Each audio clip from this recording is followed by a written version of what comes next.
Good morning, ladies and gentlemen. I'm meadsyreplays. Welcome back to the channel. In today's video, we're going to play the Object 263. We're going to talk about it, what the tank used to be, and what the tank is about now. So, of course, it is a tier 10 Russian tank destroyer, and actually a very unique tier 10. Now, those of you that have been around since the tank was released, it was always known as the YOLO wagon because it had so much armor. People did not know how to deal with the YOLO wagon, so people used to just drive it straight into the enemy, use its DPM, and just absolutely annihilate people, all whilst getting so many bounces because the armor was insane. It's not like that anymore. It doesn't have that YOLO factor, and I definitely think it should, because that is what the tank is all about. So you can see the armor, 250 mil, so it's actually got really good armor. However, the lower plate is very, very weak. People know now sort of how to deal the weak points of the Object 263. So pretty decent front armor, but in my opinion, it could be a little bit better, especially now day and age. So the DPM has always been crazy. So with the rammer, this is almost 4,000 DPM. Like, it's crazy. 3,913 DPM.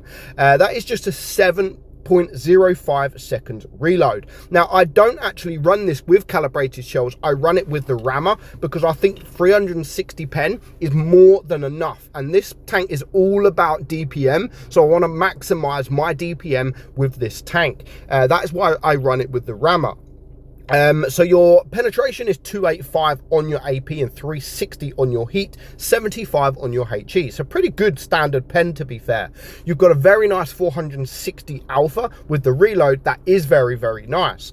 390 on your heat and 600 on your HE. Your aim time is 3.4. Gun dispersion is 0.353. You do only have 4 degrees of gun depression, which is nothing, and your top speed is 50 kilometers per hour. So it's a very, very quick tank, which has always been known as the YOLO wagon, because you literally start the game and you go forward. You go straight into the enemy line. And again, it used to be that you just bounce everything that comes your way, and again, you can't really do that. In fact, it's always been known as the YOLO wagon. To be fair, the Foch 155 kind of took that crown, the YOLO wagon crown, when it was first buffed. Not so much now, because again, over time, people start learning, you know, even though they don't really have nerfs on the tank, they kind of, it's the same tank as it was when it was released, but people learn about the tank, people learn how to deal with the tank, and then it just becomes sort of nothing really,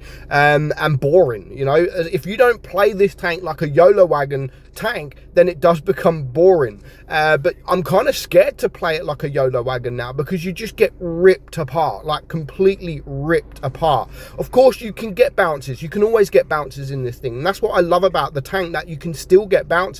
If you're hiding your lower plate, then you can always get bounces, but there's only certain positions where you can hide your lower plate, especially when you only have 4 degrees of gun depression. Now, this game here, I have a couple of nice shots. I mean, already 2.5k damage, and we blocked 2k damage, so we've done a pretty decent job so far. However, with the accuracy on this thing, like, I miss a few shots. I should have had a lot more damage than I ended with this in this battle, because just some of my shots, you know, it's like, oh my god, what are you doing? How did you miss that?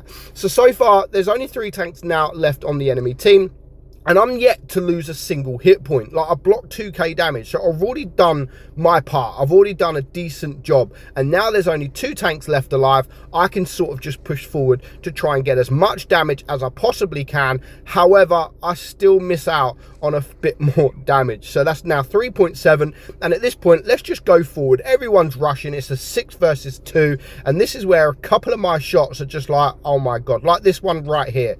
You know, yeah, I could have aimed, maybe spent a little bit more time trying to aim, and then I do it again. Like, what was that? What was that? I should have had almost 5k damage in this tank, in this battle, but it wasn't to be. A couple of stupid shots, and yeah, it was bad. So, you know, people they do struggle with this tank. I do admit they do struggle playing the Object 263 because they just don't know how to play it. You know, do you sit at the back of the map? You're a tank destroyer. Do you sit, you know, do you go further forward?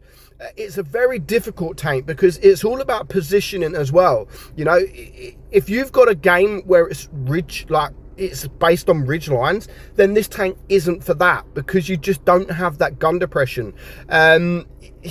You can play it at the back of the map. You have the DPM, so if you're actually, this map would have been perfect to sit at the back of the map over there, because you have that DPM. So as soon as a tank becomes spotted, you can absolutely annihilate them with your DPM.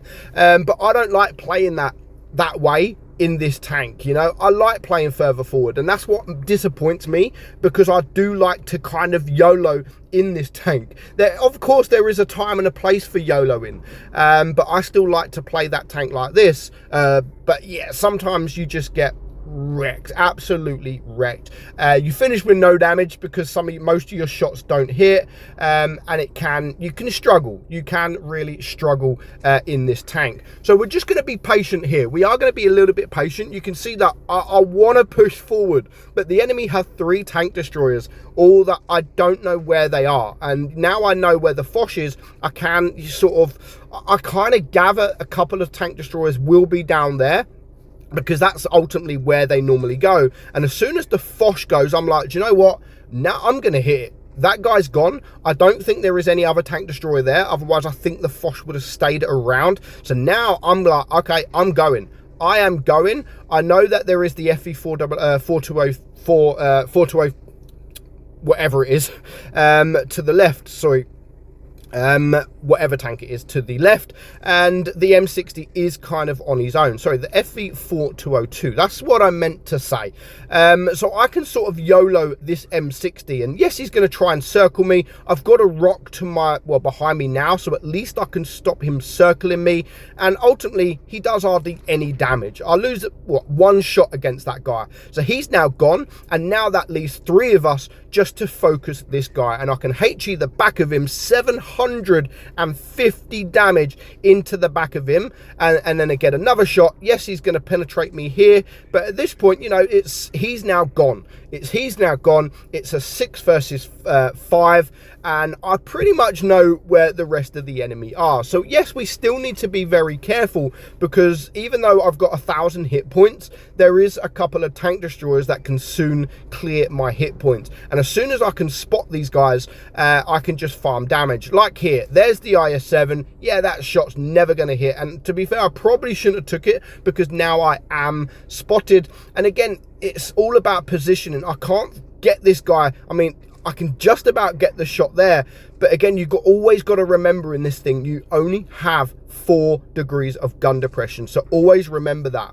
And a couple of my shots now, I mean, a 485, a 500, a very nice high roll shots, and now it's just 3 tanks left alive. There's the E4, get a nice low roll into him, and this is where, again, it's very, very annoying, because I can get some shots into him. I can get a good... What was that shot? Where did that go? And then he gets ammo racked. And there's 2 Foches left alive, but at this point, I want more damage, but we are now going to win. We're going to pretty much leave a full hit point Foch. I hate that about Supremacy. Like, a full hit point Foch that just doesn't get touched because of Supremacy. I mean, we decided to cap the bases, I get that, but I still ended up on 5k damage, which is still decent. Not an ace, only a first class, but I could have finished on a little bit more damage if it wasn't for Supremacy. So that is the Object 263. Personally, I would like a little buff, maybe around the sort of the turret area, maybe a 6 degrees of gun depression or something like that. I don't know, but it just doesn't have that YOLO factor no more, and I wish it did have, because that is what the tank is known by, and that's what made the tank mega fun. Let me know what you think of the Object 263 in the comments below. But for now, hope you enjoyed today's video. I'm meadsy69, and I'll catch you all soon. Bye bye.